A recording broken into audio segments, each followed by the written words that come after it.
Sperm containing liquid, దీనికి మనం semen లేదా వీర్యం అని అంటాం. ఇది చాలా థిక్గా ఉండడం వల్ల లేదా చాలా వాటరీగా ఉండడం వల్ల దీనివల్ల ఏదైనా ఫర్టిలిటీ ప్రాబ్లం ఉందా అని అర్థమా?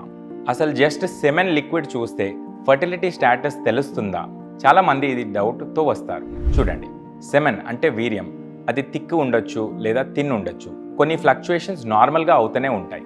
మీరు ఎంత వాటర్ తాగారు అంటే మీ హైడ్రేషన్ స్టేటస్ని బట్టి, లేదా మీ డయట్ని బట్టి, లేదా ఆల్కహాల్ స్మోకింగ్ ఇలాంటి హ్యాబిట్స్ ఉంటే, అది కాక మీ బాడీలో హార్మోన్ లెవెల్స్ చాలా తక్కువ ఉండడం వల్ల ఆర్ చీము ఇన్ఫెక్షన్ వచ్చి ఉంటే కూడా సెమెనల్ లిక్విడ్ దాని కలర్, దాని కన్సిస్టెన్సీ థిక్ ఆర్ థిన్ కావచ్చు. సెమెన్ లిక్విడ్ చాలా థిక్ ఉంటే ఇది పవర్ఫుల్ లేదా డెఫినెట్లీ స్పర్మ్స్ ఉంటాయని అట్లా అనుకోకూడదు.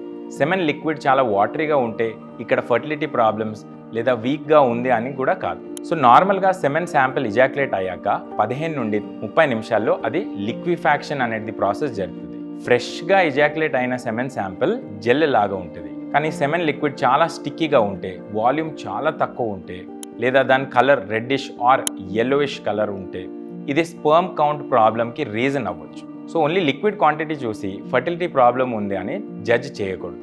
ఒక సెమెన్ అనాలిసిస్ టెస్ట్ ఫర్టిలిటీ సెంటర్లో చేయండి, మీకు చాలా క్లారిటీ వస్తుంది. Like and subscribe for more.